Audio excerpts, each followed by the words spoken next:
Pete, welcome to Australia, and congratulations on Inside Out. It's a wonderful film. Oh, thank you. And of course, you directed Up, was your last directorial film, and that had a lot of grown-ups sobbing in the first 10 minutes. And after having seen Inside Out and seeing there's like more moments where grown-ups are probably going to cry in front of their kids, this is becoming your specialty. Well, I always feel like if I can get an audience member to cry, that is like a true sign that they've connected with what's going on in the film. And of course, that's what we're trying to do, is say something to people and talk to them. So it's always I take it as flattery. You know? It's a compliment. Yeah, exactly. Yeah. And this film was inspired by your daughter as well. Can you tell me a bit about how your relationship with her sort of kicked off the idea for the film? Yeah, well, as a little kid, I would sit on the ground and play with her and, you know, dolls and trains. And then as she became 11, there's a little less of that, right? She's a little more quiet. And that change is what made me go, I wonder what's going on inside of her head. And then trying to figure that out, that was a very difficult thing. We talked to a lot of psychologists, psychiatrists, neurologists, not so much about my daughter, but just generally about the mind and what goes on as we grow up. It seems to me like the kind of idea, like it's such a great idea, you know, looking at the emotions inside the head of an 11-year-old girl. But it also seems like it's the kind of idea that when you sit down to actually do it, it would be like, this is actually really difficult. Like, was it one of those things where it's like it's a great idea, but to execute it, it was quite a tricky thing? Absolutely. Yeah, you put your finger right on it. It was one of those where I was really excited, and we saw the potential of the humor and the talking to people, the familiarity, and all this. But then, yeah, when it came time to design, okay, what does joy look like? Oh boy. And what does the mind look like? And how do we? It was really hard. Yeah, I bet. So in terms of the creative process, you know, like Pixar's, I guess, renowned for having like a bunch of people who come in and sort of like collaborate, and it's a very collaborative process. So in terms of getting it together, was it a long period? Were there a lot of people sort of voicing their opinions? Can you tell me a bit about that? From beginning to end was about 5 years. There's a core group of about 4 of us that would sit in a room and really dissect things. Then we'd have a little bit larger group of story people and editors who would put together almost like a comic book version of the film with temporary dialogue and music and sound effects. And the reason we do that is because at the end of that we can hit play and approximate what the experience of watching the movie is going to be like. At that point, we bring in a larger group, John Lasseter, Andrew Stanton, Brad Bird, whoever we can get to analyze the film, talk about it, what worked, what didn't, and then we take all that information and do the whole thing again. And it's really only by iterating, I think, that the films get better. Right.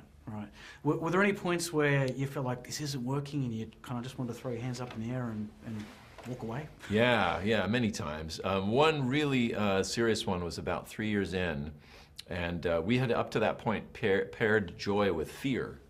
Oh. And it was really because, I don't know about you, for me, fear played a major part in my youth growing up. I remember thinking a lot about what people thought and did I dress correctly and all that kind of stuff. So we thought there would be humor there. But along the way, we realized fear is not really what Joy needs to learn from. You know, at the end of the film, she's trying to do what's best for Riley. She thinks that's by making her happy. In the long run, she realizes there's going to be more complexity and depth to things in adulthood, and she's not always the answer. Yeah. And look, one thing I find fascinating about you know, Pixar and animated films in general is that I guess, unlike live action films, you can actually go in and change stuff if things aren't working. So is there a process of actually, you know, going, this doesn't work, and you can take it out and you can put new stuff in, and like it seems to me like a very malleable sort of process. The drawing part that I mentioned before, that changes a lot. So we may have boarded, I would guess, probably 8 or 9 feature film versions worth of material for the one that you see. By the time you get to animation, it gets way more expensive and time consuming. So we're trying to whittle out all the changes so that by the time it gets into production, we stick to it. Doesn't always happen, but we were pretty good. Okay.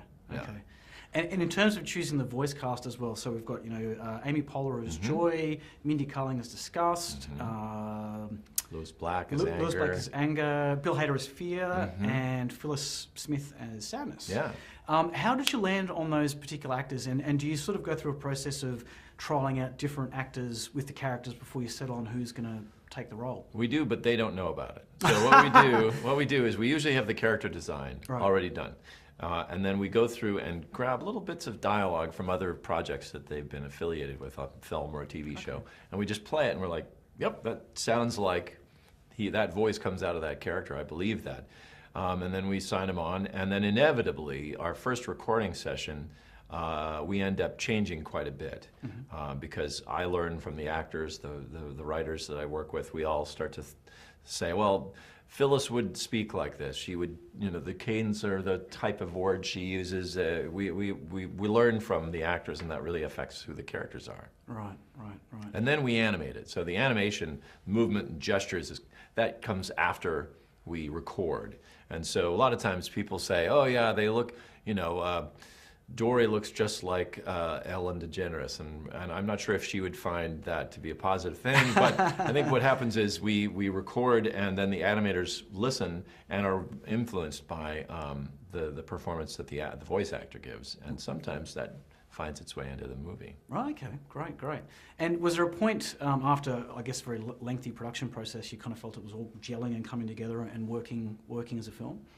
Yeah, it kind of comes together in pieces. They'll like, okay, now the structure is working, but I still don't like your main character. Okay, now we've got that, but this part is a little confusing in here, and so there's just fixes from hopefully big fixes to smaller as you go along. Right. Yeah. Okay. And what was your daughter's reaction after, the film, it was inspired by her, really? Like, how did she react when she saw it? I'm not sure how much she knows was inspired by her, but she watched it. She was 16, now as she's seen the film. I think it was about 2 months ago, and she came out and said, good movie, Dad. So I took that as high praise, and she's since admitted to crying and laughing and having all the experience of watching the film. So I think it worked for her. Right. But initially played it cool in front of Dad. Yeah, It's like, of course. Dad, it was all right. Yeah. And tell me, can you tell us where Toy Story 4 is at in the whole process of development at the moment? 'Cause obviously people are excited to see that coming.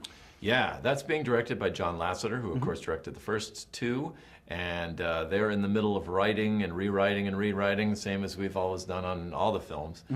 It's really coming together great, and I think it will add a lot to the whole experience of the Toy Story trilogy so far. Okay, great. Because I guess the third one seemed to cap everything off in such a perfect way. Yeah, I guess there's a lot of people nervousness about yes, that. Internally we talked like, is this really something? Because it does have a whole kind of feel like it wraps up nicely. This film, I think, to me, feels like something new that wasn't, it's not like, oh, we forgot this part. It's like a whole different direction. So, okay. Yeah. Oh, we'll look forward to seeing it. Yeah. Okay, great. Well, thank you for chatting with us today, Pete. Appreciate your time. Nice to talk with you. Okay.